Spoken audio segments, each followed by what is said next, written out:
Yeah. I don't know. I mean, one of the things I'm wondering about, you know, the Obama clearly had captured the imagination of youth, and yeah, see Reagan.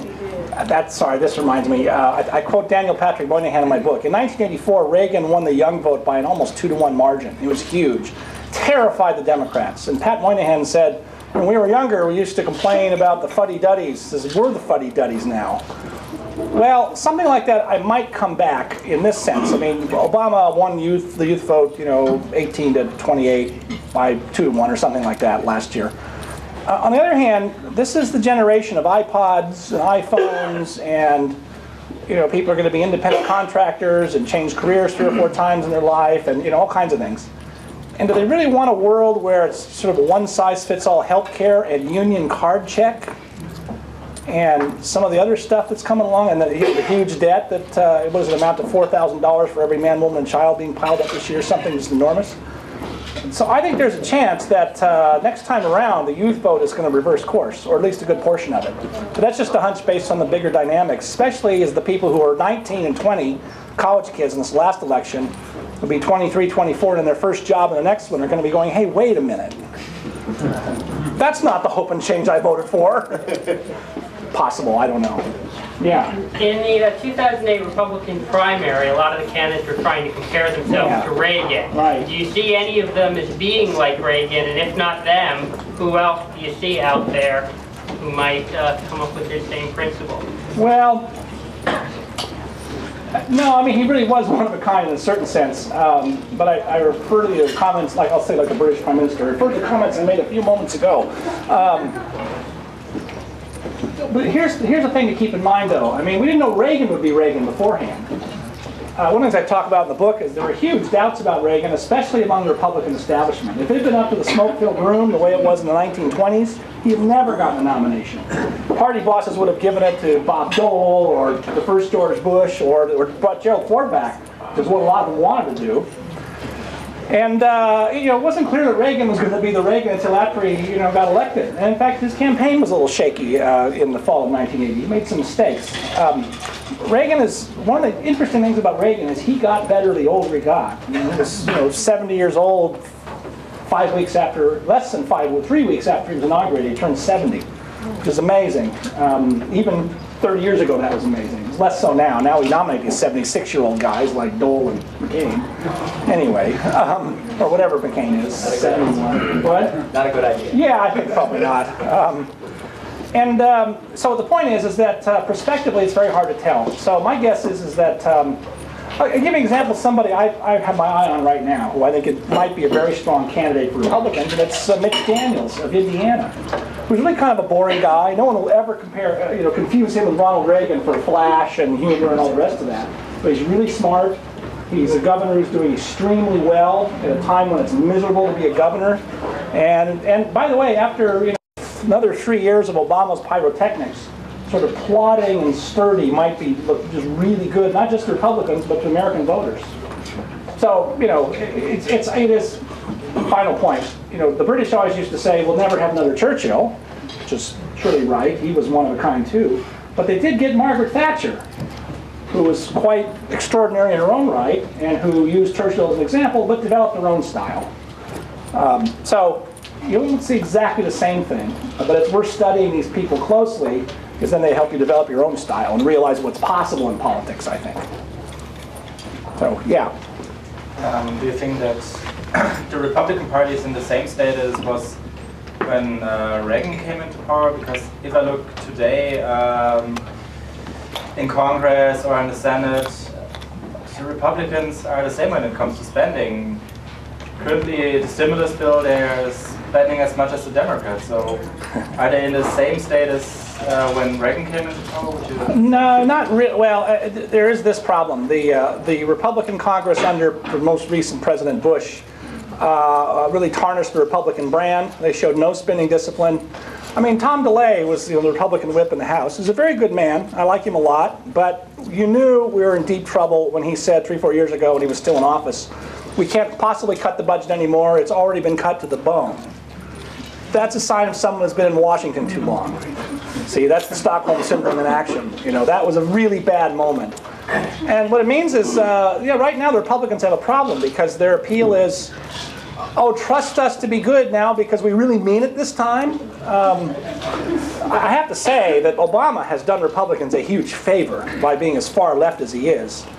I've written a couple articles about this over the summer. If Obama had actually... Obama was trying to avoid what he thought were Bill Clinton's mistakes. Instead, he's making the same mistakes as Clinton, only much worse. If he'd been more clever and actually studied Reagan's successes, he could have put the Republicans out of business for 10 years. But the people around him are so ideological they couldn't perceive that. They've actually given an opening for Republicans to get back in the game. Now, I'll add this thought. One of the things I talk about in the book is today, when you think about the Senate, I mean, look, Republicans may hold a filibuster with a bare number of 40. And that's what these two women from Maine, everyone says, oh, they're, rhinos, Republicans in name only. In 1980, when Reagan was elected, there were at least 15 Republican senators. They had a bare majority in the Senate. There were at least 15 who were as liberal as Snow and Collins are today. I go down the list. There was Packwood and Hatfield, the two guys from Oregon. They were the Snow and Collins of Oregon in the 80s. There was Larry Pressler from South Dakota. Lowell Weicker from Connecticut, who later became an independent but was still a Republican then. Reagan in his diary called him a no-good, pompous fathead. I have that in the book.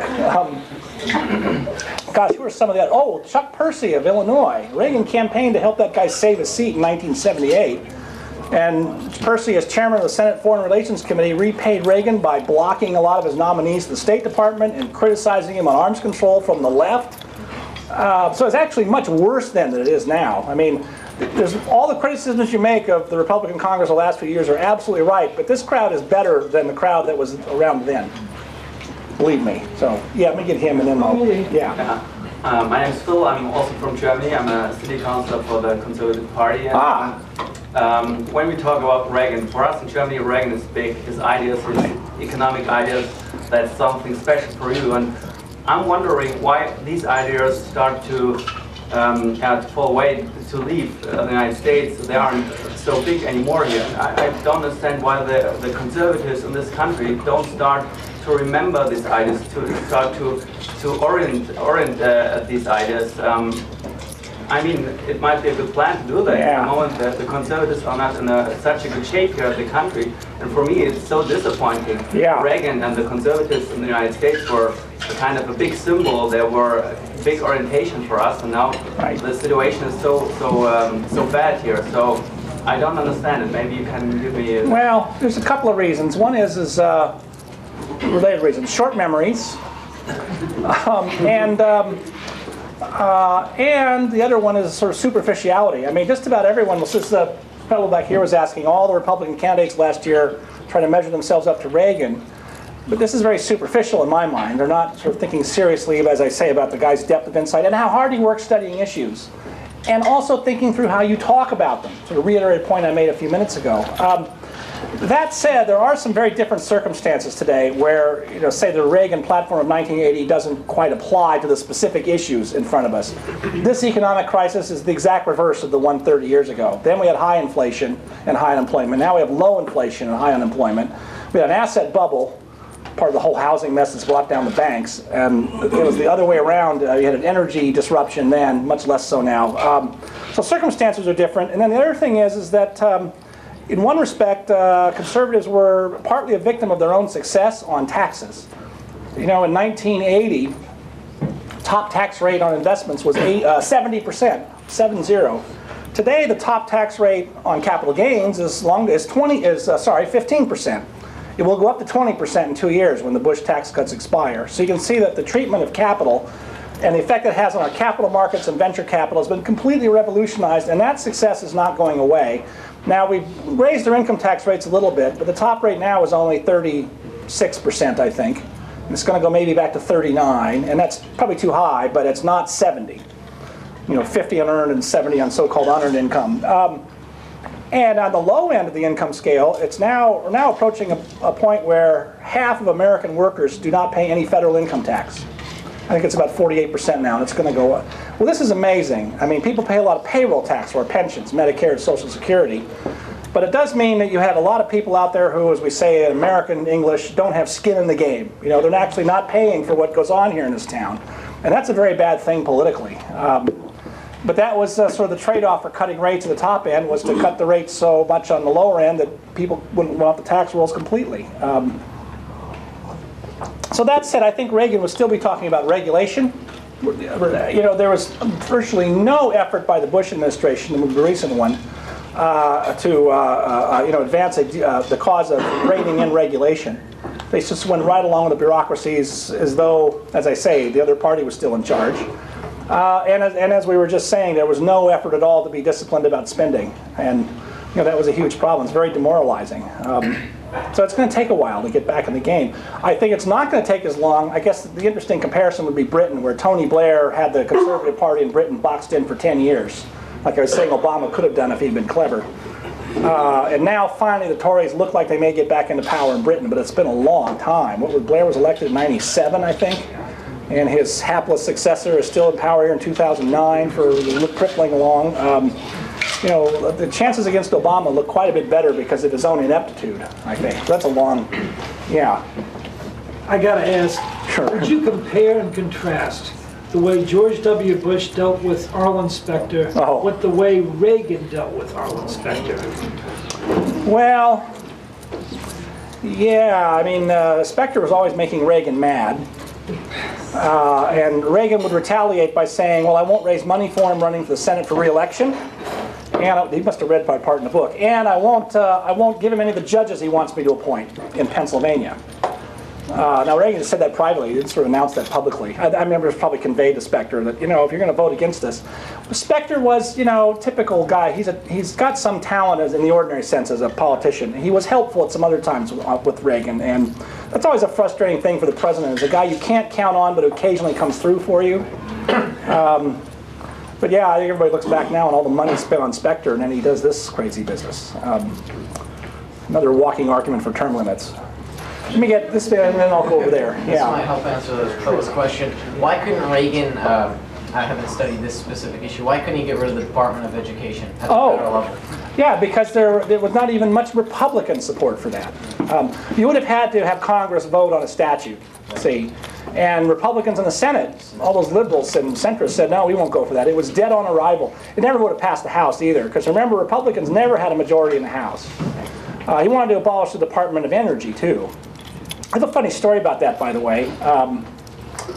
Rush Limbaugh called me about the book, not for his radio show, but interviewed me for his newsletter. And I was making that argument about, you know, at least Reagan and then later Gingrich and the Gingrich Congress in the 90s wanted to abolish the Department of Education.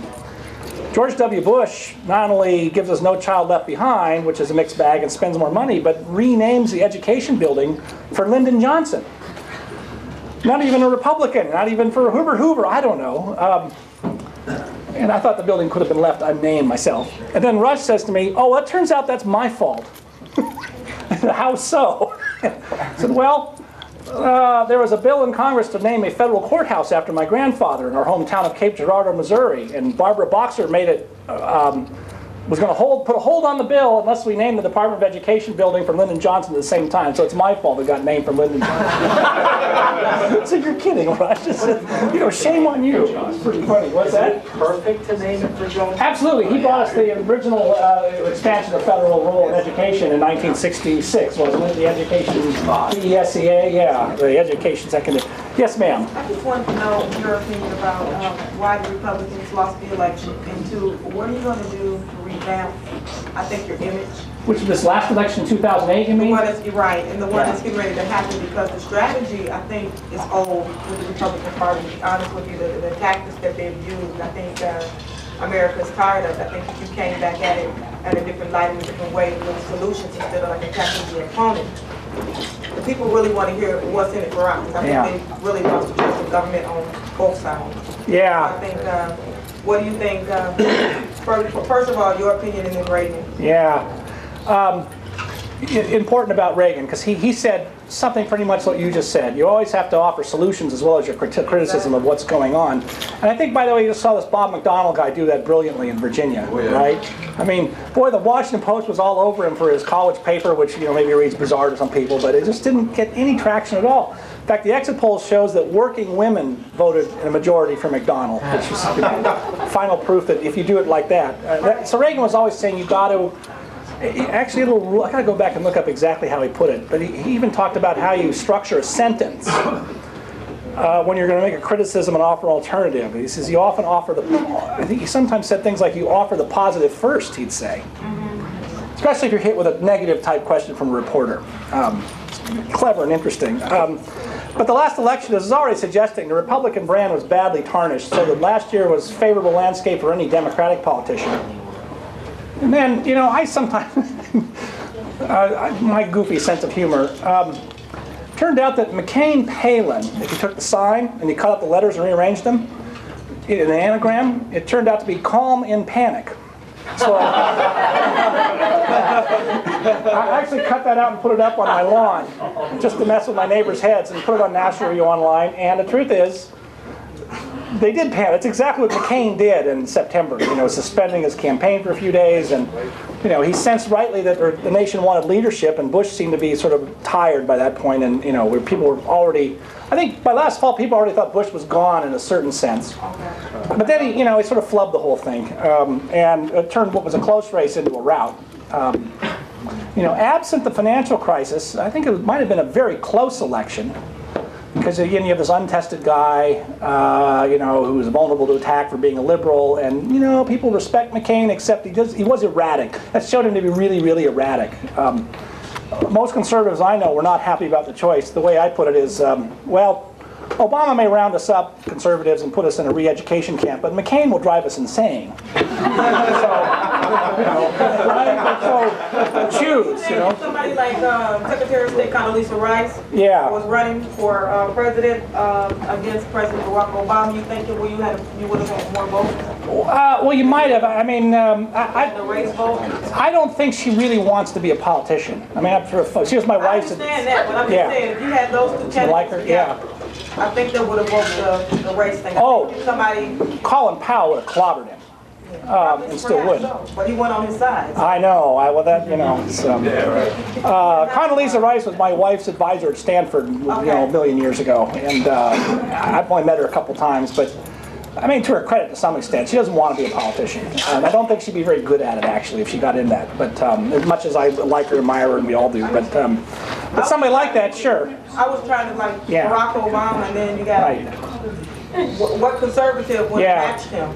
Well, I will say this. Intelligent speaker.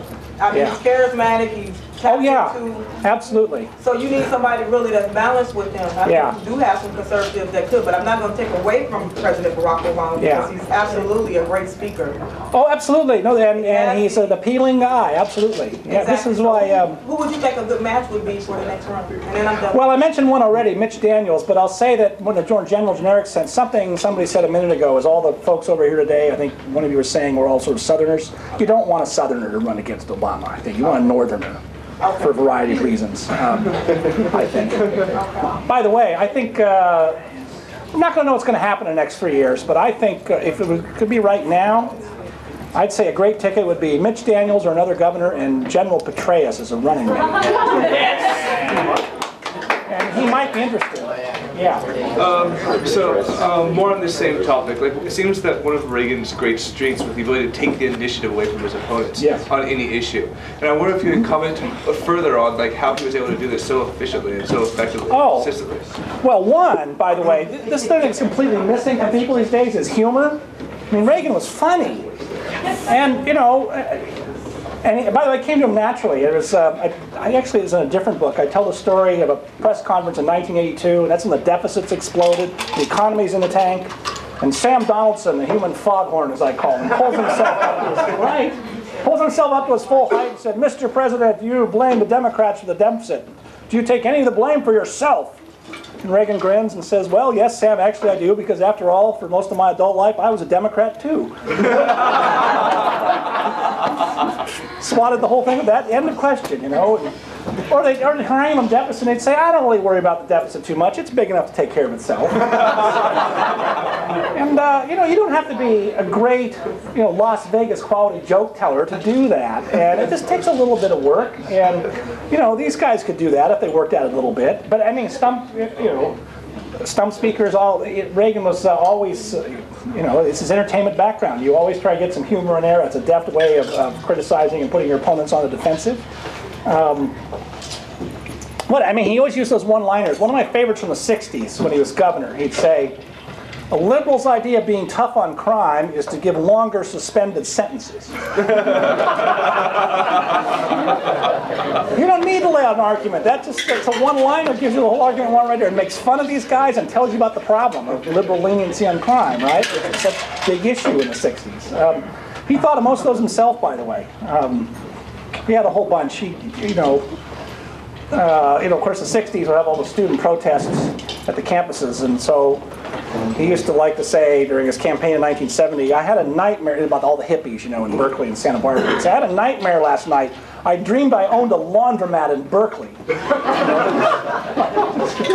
Or the other one was, I think I know how to solve our air pollution problem in California. We got to get the protesters to quit burning the flag. This works on all kinds of levels. So that's what you asked that. That's one thing people can do. It's a simple communications thing, but it's neglected by everybody. So the first thing you see out of it, but by the way, Reagan could then go on to be really tough and angry about the situation of the country. Which is a rhetorical matter. By the way, those are your political science students, or even if you're not, really do spend sometime in your young life reading Aristotle's Rhetoric. At first it's a difficult book, but after you hang with it for a while and think about it, it's really useful. It hasn't really been improved upon in 2,500 years. One of the first principles of Aristotle is establishing a bond with your audience. That's a principle for any stage entertainer, which Reagan had been in many times of his life, right? So, that work. And then you can go on. But if the first thing you see at the microphone is anger. Right. And even if you agree with the person, it's like, well, okay, I'm angry too. Tell me something I don't know, or give me something to hope for. And yeah. If I could just ask a quick follow-up on that. One of the things I remember that he was known for, one thing I see whenever watching histories of Reagan, whatever, are his version of the fireside chat where he'd get on TV and just explain his ideas to people. But a lot of other people have tried that, Perot has tried that back in the day, McCain tried that a little bit, I think, Obama's been trying that. And yet sometimes with him it just seems to backfire. People just sort of just ignore it. Why is that? What did he do differently? There's a couple things. This is a really important point about Reagan. Remember, he graduated from college in 1932. If you don't know this part of his biography. Casts his first vote, he's 21, for Franklin Roosevelt. And then hitchhikes first to Chicago because he wants to break into radio. The people in Chicago tell him, no, kid, you got a great voice, but go out in the sticks somewhere. So Reagan turns around and hitchhikes to Iowa. And that's where he gets his first radio job in 1933, the depths of the Depression. Of course, what's he listening to all this time? He's listening to Roosevelt's fireside chats, right? I think that's where he got that style. And why he always kind of liked Roosevelt as a rhetorical model and as a leadership model. One of the things you note about Roosevelt was his optimism, right? Things may be bad, but he's going to smile and he's going to cheer us up. And he's going to attack Republicans, which he did really hard, right? Roosevelt had that same model of being able to poke fun at his enemies and then also attack them real hard. So I think Reagan learned his rhetorical style from Roosevelt as he was emulating Roosevelt's career in a certain sense on the radio. Okay. What was the second half of your question? Sorry. Just why was that's right. Yeah. Well, Reagan would say sometimes that you have to work within the limits of public opinion, and so the best example of this was he was slow coming around and talking and giving speeches about the problems in Central America for a variety of reasons. He didn't give his first speech about Nicaragua and the problems in Central America which was El Salvador and Nicaragua together, until May of 1983. So 2.5 years into his administration before he says something publicly. The left got out ahead of him on that. And for the rest of his presidency, he would give radio addresses, more TV speeches, fight big battles here on Capitol Hill, and he'd write in his diary, my pollster, Dick Worth, would come in and we're just not moving the public numbers on this issue. other issues, he was much more successful in bringing public pressure for his tax cuts and other things. And in an odd way, it wasn't until people really paid close attention to the Central America issue, which wasn't until the Iran-Contra scandal happened in 1987, the public opinion turns around. That's an interesting case because, you know, Central America, people didn't want to think about it. They give snap answers to pollsters. And so Oliver North, and if you don't know the story about Oliver North, I mean, he essentially, you know, brought to a halt and reversed this Democratic move to try and impeach Reagan. I tell the whole story in the book, but it was a very dramatic testimony in part of the select committee over here. And North didn't say anything in those hearings that Reagan hadn't said himself. But now the whole country was watching, in part because all those soap operas, the daytime TV soap operas, were preempted for the congressional hearings. They were long until this is like Watergate all over again, which initially annoyed people, but then this was this great drama because this guy was just an unbelievably good witness. Made mincemeat of the Democrats. It was hilarious to watch. But that's a case of what pollsters would call salience. It's very hard to get people to change their mind on an issue that's not in the forefront of their mind. When it is in the forefront of their mind, like the economy, then they'll change their minds. So, let's bring us up to right now, healthcare. You know, the polls show that most Americans who are employed are happy with their healthcare. They don't really want to be messed with. And most Americans say, yeah, it'd be nice to cover the uninsured if we can, but not for $1 trillion, and not if, you know, it eliminates my choices and hurts me into a government plan. I think that's why Obama's giving, how was he giving, 30 speeches on healthcare? And it's not moving public opinion much because it's a lower salience issue for people. You know, the exit polls from the election the other day showed a lot of people concerned about health care.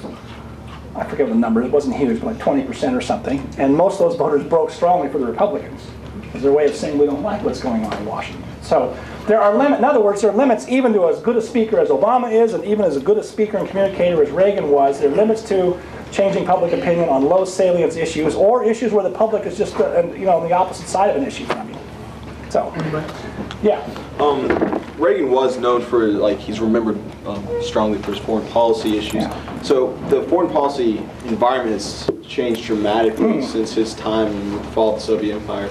So how would Reagan, do you think, have approached the current environment, especially given, or especially dealing with